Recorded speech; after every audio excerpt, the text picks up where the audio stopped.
చెప్పుంటాడుగా, తెలిసిన వెంటనే వచ్చి సరెండర్ అవ్వాల్సింది. నీ కెరియర్కి ఏదో ఒకటి చేసేవాడిని. తెలిసినా రాలేదంటే నువ్వేదో ఫిక్స్ అయి ఉంటావు. అది జరగదు, జరగనివ్వను.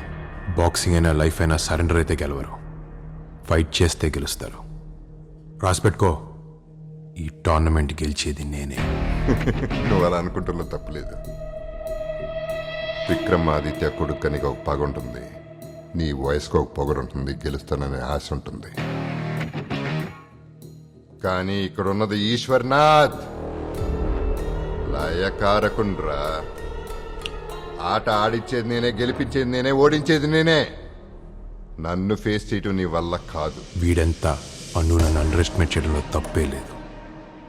ఎందుకంటే నీ జీవితంలో 25 ఏళ్ల పాపం ఉంటుంది, గెలిచానన్న గర్వం ఉంటుంది.